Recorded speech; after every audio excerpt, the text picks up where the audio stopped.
지난번에 베드로는 지금 거짓 교사들의 가르침에 넘어가서 육체적인 타락에 빠져있는 소아시아 교인들에게 너희는 믿음의 선행과 지식과 절제와 인내와 경건과 형제 우애와 사랑을 더하라 라고 했습니다. 그런 선한 열매를 맺는 것이 하나님을 아는 지식이라고 했었죠. 그리고 오늘 베드로는 그들이 그런 참 지식 안에서 바로 서기를 바라면서 베드로는 그러한 내용을 유언으로 남깁니다. 먼저 12절을 보시면 베드로는 너희가 이것을 알고 있고 이미 그 진리 위에 서 있으니 그것을 내가 너희에게 항상 생각나게 하려 한다 라고 합니다. 너희는 선한 열매를 맺어야 한다는 그 진리를 이미 알고 있다. 그러니 나는 너희가 그 정통적인 진리가 항상 생각나도록 너희를 도와줄 것이다 이런 말이죠.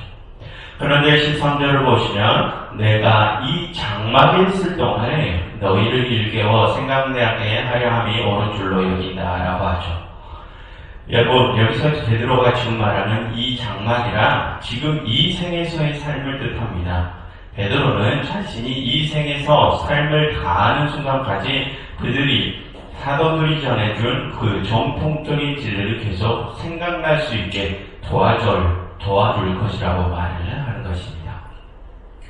그런데 지금 베드로가 그런 말을 하는 이유가 있습니다. 그 다음 14절을 보시면 베드로의 수명이 얼마 남지 않았기 때문입니다.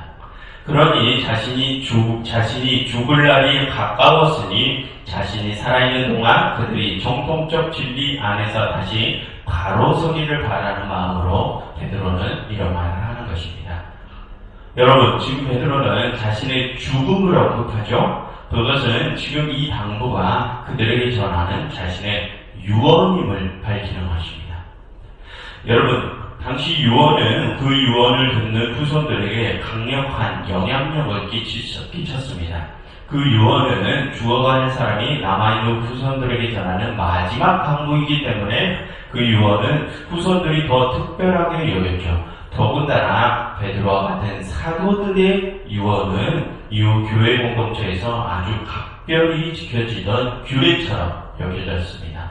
그래서 베드로는 지금 자신이 하는 이 당부는 그렇게 반드시 지켜야 할 규례와 같은 것임을 각인시키는 것입니다. 그것을 위해서 유언의 양식으로 그들에게 그것을 당부하는 것이죠. 그런데 여러분, 여기서 의문이 하나 생기는데요. 지금 베드로는 자신의 죽음을 알고 있다고 하죠. 그런데 여러분, 어떻게 그는 자신의 죽음이 다가오고 있음을 알 수 있습니까? 여러분, 구약 성경을 보면 모세와 같이 하나님께서 선별하신 족장들이 그렇게 자신의 죽음을 미리 알 수 있는 특권을 가졌음을 알 수 있습니다. 그리고 그들이 그렇게 자신의 죽음을 미리 알 수 있었던 것은 하나님께서 그들에게 그것을 일러주셨기 때문에 알 수 있게 되었다고 구약 성경은 말을 하고 있습니다. 그래서 14절을 다시 보시면 베드로는 예수 그리스도께서 자신의 죽음을 미리 지시하셨다, 알게 하셨다라고 하죠. 여러분, 지금 베드로가 그리스도의 지시에 의해서 자신의 죽음을 알았다라는 것 또한 자신 역시 구약시대의 모세와 같은 족장들처럼 하나님께 특별히 선택받은 자임을 밝히는 것입니다. 그럼으로써 소아시아 교인들로 하여금 자신이 하는 당부를 더 굳건히 믿게 하려는 것이죠.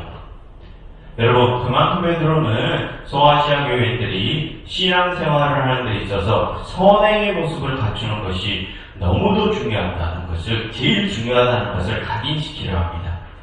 자기 자신이 하나님께 특별한 선택을 받은 사도라고 지금 자랑하려는 것이 아니라 그들의 믿음이 선한 행실 위에 굳건히 서 있기를 바래서 그 말을 했던 것이죠. 그러니 우리는 그런 그의 의도를 생각해야지 그 의도를 벗어나서 하나님께서는 중요한 사람들에게는 특별한 말을 따로 해주신다, 이런 부수적인 내용들에 우리가 집중을 하면 안 된다는 것을 우리는 알아야 합니다. 아무튼 베드로는 그들이 선한 열매를 맺어야 한다는 그 정통적인 사도들의 진리 위에 다시 바로 서게 하기 위해서 자신이 죽을 때까지 그것을 그들에게 생각나게 도와줄 것이라고 합니다. 그런데 여러분, 그 다음 15절을 보시면 베드로는 자신이 죽을 때까지 그것을 도와주겠다는 것을 이제 넘어서 자신이 그렇게 떠난 후에도 그것을 도와줄 것이라고 합니다. 그럼 여러분, 어떻게 베드로는 자신이 죽은 후에도 그들을 도울 수 있을까요? 여러분, 방금 베드로는 예수님께서 자신에게 자신의 죽음이 임박했음을 알려주셨다고 했었죠. 그런데 여러분, 어떻게 이미 돌아가신 예수님께서 그것을 베드로에게 알려주신다는 겁니까? 그것은 그리스도의 영, 즉 성령이 알려주신다는 뜻입니다. 여러분, 예수님께서는 죽으시고 부활하시고 하늘로 승천하시며 제자들에게 이제 곧 성령이 그들에게 찾아올 것임을 말씀하셨죠. 그래서 그 성령이 지금 베드로의 죽음을 알려줄 것입니다. 그런 맥락에서 지금 베드로는 자신이 죽어서라도 그 성령이 그들을 돕게끔 하겠다는 말을 하는 것입니다. 그러니 너희는 내가 죽더라도 성령이 너희와 함께함을 생각하고 항상 내가 지금 하는 이 마지막 유언을 반드시 생각하라 라는 것입니다. 그처럼 22절부터 19절까지 해서 베드로는 유언의 힘을 빌려서 소아시아 교인들이 정통적인 사도들의 가르침 안에서 바로 서 있기를 당부합니다. 그런데 여러분, 여기서 베드로가 말하는 정통적이고 전통적인 진리란 예수님과 그의 10개 제자들, 즉 사도들이 가르친 가르침을 뜻하죠. 후에 중세시대의 교회들이 세운 교리들이 아닙니다. 여러분, 우리는 지난주에 지금 한국교회에서 전해지고 있는 전통들이 원래 예수님과 그의 제자들이 전하던 전통이 아니라고 했었죠. 지금 한국교회에서 강조되고 있는 주일 성수나 또 목사들에 대한 헌신이나 수많은 종류의 헌금을 강요하는 일들은 중세시대 흑사병이 터질 때 생긴 관습들이라고 했습니다. 여러분, 그렇게 흑사병이 돌고 유럽의 절반의 인구가 죽어나간 그 시기에 주말에 교회에 나가서 종교 생활을 하는 일이 중요했겠습니까? 아니면 그들의 삶을 재건하는 일이 중요했겠습니까? 그들의 삶을 재건하는 일이 중요했겠죠. 그래서 그때는 사람들이 주말에 교회에 나간 것이 아니라 주말에도 자신들의 삶의 터전을 재건하느라 온 힘을 쏟았던 때입니다. 그럼 여러분, 그때 교회들과 목회자들의 상황은 어떻겠습니까? 그때 교회들이나 목회자들의 상황은 재정적인 면이든 제도적인 면이든 모든 부분에서 궁핍해졌겠죠. 여러분, 그래서 그렇게 흑사병 때문에 교회가 궁핍해졌을 때 주일 성수나 목사들에 대한 헌신, 그리고 수많은 종류의 헌금들, 그리고 또 복음 전파라는 명목 하에 어떻게든 출석 교인 수를 늘리려는 관습들이 마치 성경의 명령들인 것처럼 해서 그렇게 생겨난 것입니다.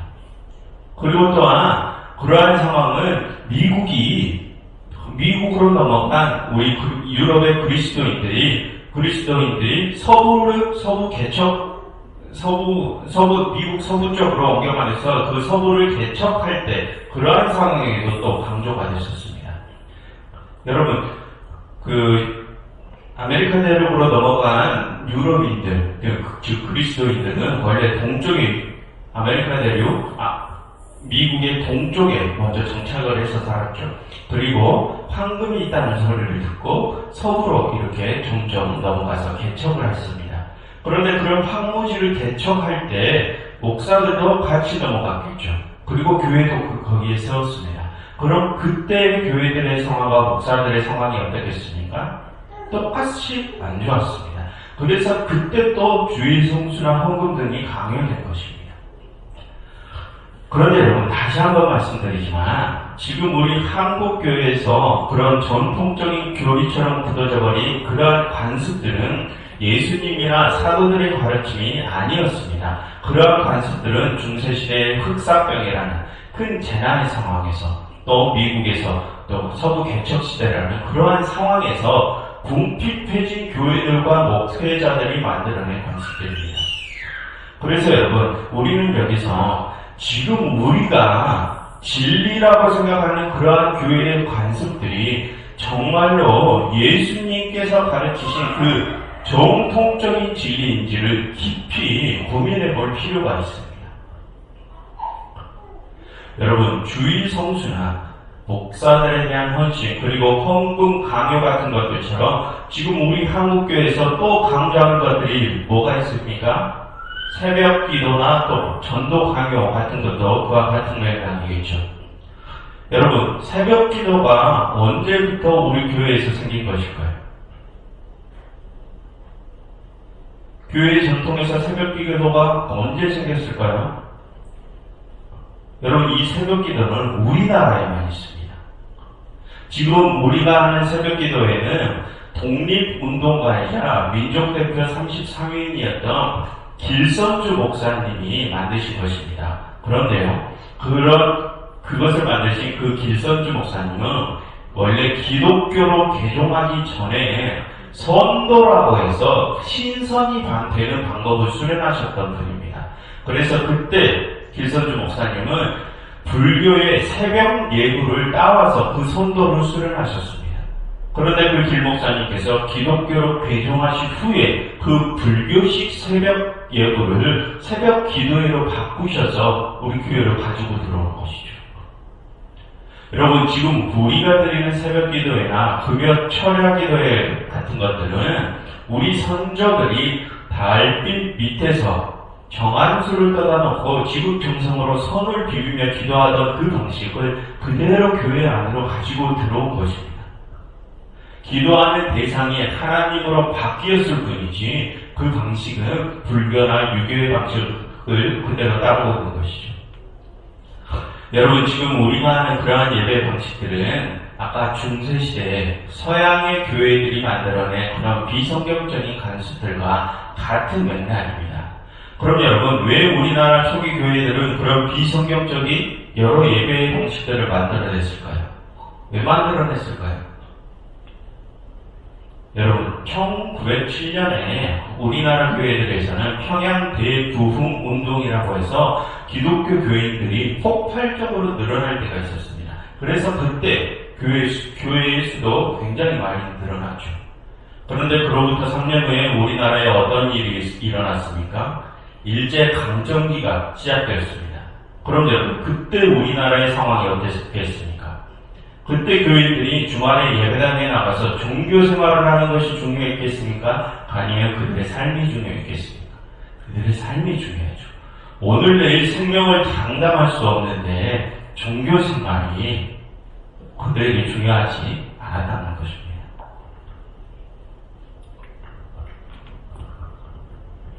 그럼 여러분, 그때 교회들은 또 한국 교회들은 그렇게 많이 생겨난 3년 전에 많이 생겨난 한국 교회들의 상황은 어떻겠습니까?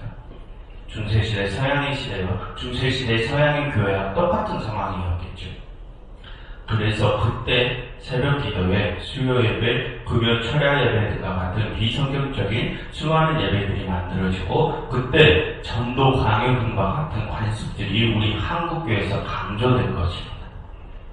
여러분, 물론 일제강점기에 기독교인들이 큰 공을 세운 일은 너무나도 감사한 일이죠. 그러나 그때 교회 안에서는 그렇게 나라를 위한 공로들만 있었던 것이 아니라 교회 안에서 목사님들은 다른 한편으로 신학적으로 비성경적인 관습들을 생겨나게 했습니다.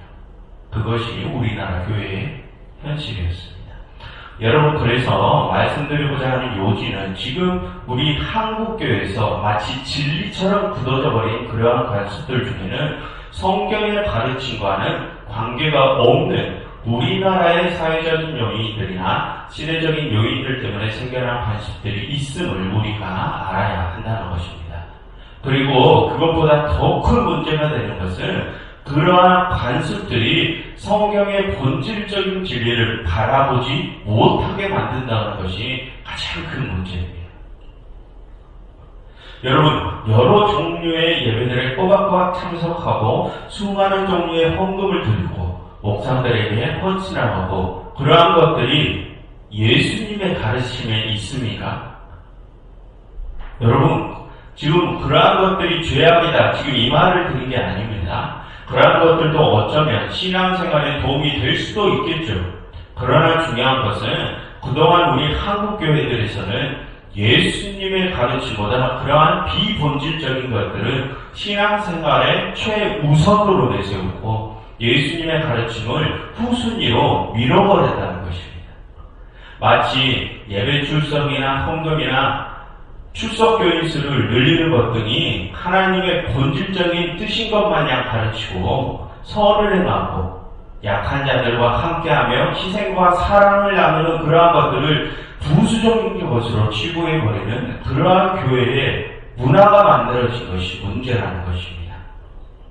여러분, 예수님께서 언제 예배 출석과 헌금과 출석 교인 수 늘리는 것을 가르치셨습니까? 여러분, 예수님께서 교회 나오면 천당 가고 안 나오면 지옥 간다고 가르치셨습니까? 여러분, 예수님께서는 지금 우리가 출석하는 이런 기독교 교회에 나가지도 않으셨습니다. 예수님께서는 유대교 회당에 나가셔서 제사를 드리셨습니다. 여러분, 예수님께서는 당신이 이 땅에 오셔서 약한 자들과 함께 하시고 죄인들을 용서하시고 그들에게 사랑과 희생을 보이시고 그들을 위해서 십자가를 지신 그 십자가의 길을 따르는 자들과 그런 이들의 모임을 교회라고 하셨죠. 이런 예배당 공을 보고 교회라고 하지 않으셨습니다. 그래서 예수님께서는 예루살렘 성전에 들어가셔서 유대 지도자들에게 당신이 그 성전을 무너뜨리시고 3일 만에 당신의 몸으로 온전한 성전을 다시 세우실 것임을 선포하셨죠. 그 온전한 성전은 방금 말씀드린 대로 예수님의 십자가의 길을 따르는 이들, 그들이 온전한 성전, 온전한 교회라고 하셨습니다. 여러분, 지금 우리 한국교회에서 마치 진리라고 강조하는 그러한 여러한 관습들이 정말로 예수님의 가르침, 그 본질적인 진리 위에 서 있는 관습들인지 우리가 깊이 한번 고민을 해보아야 합니다. 여러분, 어떤 분들은 구약 성경에 지금 우리 한국교회가 강조하는 것들을 다 말하고 있다고 말씀을 하시는 분들이 있습니다. 그런데 여러분, 구약 성경에 기록된 그 율법들을 예수님께서 다시 전부 다 재해석해 주셨죠. 왜 그러셨습니까?